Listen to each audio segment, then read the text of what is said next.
Hello అండి, నేను మీ గాయత్రి. ఈరోజు ఒక ఆసక్తికరమైన విషయంతో మీ ముందుకు వచ్చేసాను. కార్తీక మాసం వనభోజనాలు అనగానే మనకు ఎన్నో ఆనందకరమైన విషయాలు గుర్తొస్తాయి కదా. మన తెలుగు రాష్ట్రాలలో వనభోజనాలకు ఒక ప్రత్యేక విశిష్టత ఉంది. వయసుతో సంబంధం లేకుండా అందరూ ఆటపాటలతో భక్తి శ్రద్ధలతో పూజలు చేస్తూ వనభోజనాలను ఉసిరిక చెట్టు కింద చేస్తారు. అసలు ఈ వనభోజనాలు కార్తీక మాసంలోనే ఎందుకు జరుపుకుంటారు? ఆ వనభోజనాలు కూడా ఉసిరిక చెట్టు కిందనే ఎందుకు చేసుకుంటారు? ఇందుకు ఏమైనా ప్రత్యేక కారణాలు ఉన్నాయా? పురాణాలలో దీని గురించి ఏమైనా ప్రత్యేకంగా ప్రస్తావించారా? ఇప్పుడు ఈ వీడియోలో తెలుసుకుందాం. అంతకంటే ముందు వీడియోని ఒక లైక్ చేసేయండి, మీ అభిప్రాయాన్ని ఒక కామెంట్ చేయండి, మీ సన్నిహితులకు స్నేహితులకు ఈ వీడియోని షేర్ చేసేయండి. ఇంకా సబ్స్క్రైబ్ చేసుకోకపోతే సబ్స్క్రైబ్ చేసేసుకోండి. Welcome to my channel voice of Gayatri.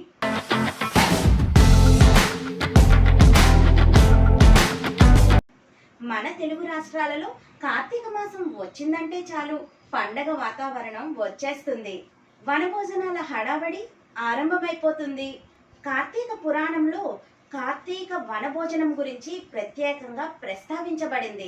Karthika పౌర్ణమి నాడు నైమిసారణ్యంలో మునులందరూ కలిసి సూత మహర్షి ఆధ్వర్యంలో వనభోజనాలను ఏర్పాటు చేసుకున్నట్లు మనకి పురాణాల్లో తెలుస్తుంది. కార్తీక మాసంలోనే వనభోజనాలు ఎందుకు చేయాలి ఇప్పుడు తెలుసుకుందాం. కార్తీక మాసం వర్షాకాలం తరువాత వస్తుంది. అప్పటి వరకు వర్షాలు పడటం వల్ల భూమి తడిగా ఉంటుంది. అప్పటి వరకు తడిగా ఉన్న ఆ భూమి కార్తీక మాసంలో పొడిగా మారుతుంది. వానలు ఎండలు లేక వాతావరణం ఆహ్లాదకరంగా ఉంటుంది. అటువంటి సమయంలో వనభోజనాలు చేయటం ఆరోగ్యానికి ఉత్తమం. వీలైనంత వరకు వనభోజనాలని కార్తీక మాసంలో సోమవారాలు లేదా పౌర్ణమి నాడు జరుపుకోవటం మంచిది. అలా వీలు కాకపోతే కార్తీక మాసంలో ఏ రోజునైనా జరుపుకోవచ్చు. కార్తీక మాసంలోనే వనభోజనాలు ఎందుకు చేయాలో ఇప్పుడు అర్థమైంది కదా. అయితే ఈ వనభోజనాలని ఎక్కడ చేయాలి ఇప్పుడు తెలుసుకుందాం. చాలా మంది వనభోజనం అంటే ఇంట్లో కాకుండా ఎక్కడో ఒక చోట చేయడం అని అనుకుంటారు. కొందరు హోటల్స్లో లేదా రిసార్ట్స్ని బుక్ చేసుకొని వనభోజనాలని ఏర్పాటు చేసుకుంటూ ఉంటారు. అలా చేస్తే ఏదో సరదాగా తినటం అవుతుంది కానీ వనభోజనం అనిపించుకోదు. అలా అని వనము అంటే అర్థం అడవి కదా, అడవిలోకి వెళ్ళి భోజనం చేయాలా అని ఆలోచించకండి. వనము అంటే వృక్షాల సముదాయం అని అర్థం. ముఖ్యంగా రావి, జమ్మి, మారేడు, మామిడి, వేప వృక్షాల సముదాయంతో పాటు చిన్న మొక్కలైన నిమ్మ, తులసి, అరటి, జామ మొక్కలతో పాటు రకరకాల పూల మొక్కలు కూడా ఉండాలి. ఉన్న చోట జింకలు, చిలుకలు, కుందేళ్లు వంటి చిన్న చిన్న సాధు జంతువులు కూడా ఉంటాయి. దానినే వనము అంటాము. వనము అంటే నివసించటానికి అనువైన ప్రదేశము అని అర్థము. మరొక విషయం, క్రూరత్వానికి గాని వేటకు గాని తావు లేనిదే వనం. అలాంటి వనాన్ని దేవతా స్వరూపము అని కూడా అంటారు. ఎందుకంటే పైన చెప్పిన వృక్షాలు, మొక్కలు దేవతలకు, మహర్షులకు ప్రతిరూపాలు. అటువంటి వనాలను ఏడాదికి ఒక్కసారైనా దర్శించుకోవాలని మన పూర్వీకులు చెప్పారు. అలా వనాన్ని దర్శించడానికి అనువైన కాలం కార్తీక మాసం. ఎందుకంటే కార్తీక మాసంలో వెన్నెల రాత్రులు మొదలవుతాయి. చలి అంతగా లేని వాతావరణంలో మనసు ఆనందంగా ఆహ్లాదంగా ఉంటుంది. వనభోజనం చేయటంలో ఆరోగ్యమైన, ఆధ్యాత్మికమైన, ఆనందకరమైన కారణాలు ఎన్నో ఉన్నాయి. అయితే కార్తీక మాసంలో చేసే వనభోజనాలు ఉసిరిక చెట్టు కిందన మాత్రమే చేయాలి అని మన పెద్దలు చెబుతుంటారు. ఎందుకు? ప్రస్తుత కాలంలో వచ్చిన మార్పులకు అనుగుణంగా వనభోజనాలను ఎక్కడ పడితే అక్కడ చేసేస్తున్నారు. కానీ కార్తీక మాసంలో చేసే వనభోజనాలను ఎక్కడ పడితే అక్కడ చేయకూడదు. వనభోజనానికి ఎంచుకున్న ప్రదేశం అత్యంత పవిత్రంగా ఉండాలి. అందులోనూ అక్కడ ఒక ఉసిరిక చెట్టు ఉండాలి. ఆ చెట్టుని ఆనుకొని కొన్ని తులసి మొక్కలు ఉంటే ఇంకా శుభకరం. ఉసిరిక చెట్టును దాత్రి చెట్టు అని అంటారు. క్షమా గుణానికి ప్రతీక అయిన ఉసిరిక చెట్టును లక్ష్మి విష్ణుమూర్తి స్వరూపంగా భావిస్తారు. అందుకే ఉసిరిక చెట్టు దగ్గర భోజనం చేస్తాం. భోజనాన్ని చేసే పద్ధతి ప్రకారం 9 రకాలుగా విభజిస్తారు. అందులో కొన్ని రకాలు సమయం దాటేక తినడం, అతిథికి పెట్టకుండా తినటం, బయట నుండి తీసుకువచ్చి తినడం, నైవేద్యం పెట్టకుండానే తినటం, నడుస్తూ తినటం, మాట్లాడుతూ తినటం, టీవీ ఫోన్లు చూసుకుంటూ తినటం, మంచంపై కూర్చొని తినటం. ఇలా తీసుకున్న ఆహారంతో పాటు కలిపురుషుడు మన శరీరంలోకి ప్రవేశిస్తాడు. ఇలా రకరకాలుగా భోజనం చేస్తూ ఉంటాం. అయితే ఇలా భోజనం చేసే రకాలలో రెండు ఆమోదయోగ్యం. అందులో ఒకటి ఇంటిలో తయారు చేసుకున్న భోజనం, మరొకటి దేవాలయాల్లో అన్న సంతర్పం సమయంలో వడ్డించే భోజనం. ఇలా కాకుండా తీసుకున్న ఆహారం అసాక్షి భోజనమే అవుతుంది. అందుకే కార్తీక మాసంలో శ్రీ మహావిష్ణువు లక్ష్మీదేవి స్వరూపమైన ఉసిరిక చెట్టు కింద కూర్చొని భోజనం చేయటం వలన అటువంటి దోషాలు తొలగిపోతాయని మన పెద్దలు చెబుతుంటారు. అందుకు ముఖ్య ఉద్దేశం అన్నం పరబ్రహ్మ స్వరూపం, అన్నం ముందు అందరూ సమానమే అని చెప్పటానికే. వనభోజనాలు అంటే తిని తిరగటం కాదు. అందుకు ఒక పద్ధతి ఉంది, ఒక నియమం ఉంది. కాలకృత్యాలు స్నానం పూర్తి చేసుకున్న తరువాత అందరూ అంటే బంధువులు, మిత్రులు, ఇరుగు పొరుగు వాళ్ళు, జాతి, కులము, మతము అనే వివక్షత లేకుండా అందరూ కలిసి వారు ఎంచుకున్న వనానికి సూర్యోదయానికి ముందే చేరుకోవాలి.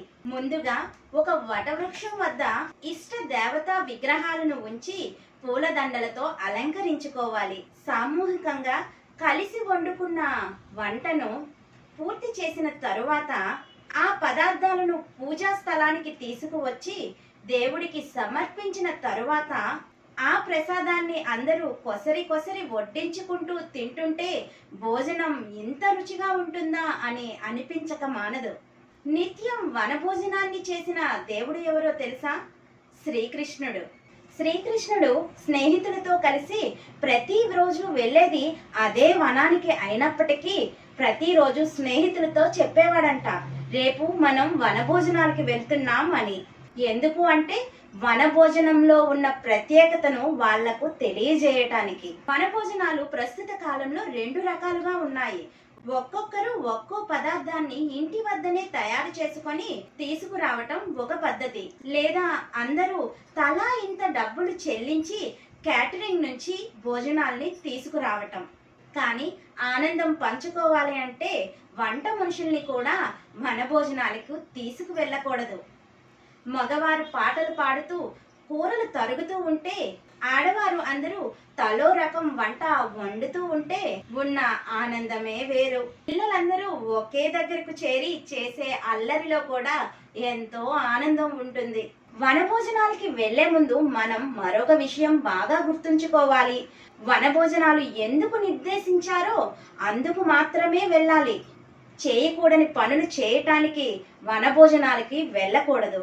భవిష్యత్తు తరాలకి కూడా మేలు చేకూర్చే వృక్షజాతిని సంరక్షించాలనే నిగూఢ సందేశాన్ని తెలియజేయటం కూడా దీని వెనక ఉన్న ఆంతర్యం అని చెప్పుకోవచ్చు. వనభోజనాలు చేయటం వలన మనకి ఆరోగ్యమే కాదు, పర్యావరణాన్ని కాపాడిన వారం కూడా అవుతాము. పర్యావరణ పరిరక్షణ అనే భావం ఈ వనభోజనాలలో అంతర్లీనంగా ఉంది. ప్రకృతిని మనం కాపాడుకుంటే అది మనల్ని కాపాడుతుంది అనే సందేశం కూడా ఈ వనభోజనాల్లో దాగి ఉంది.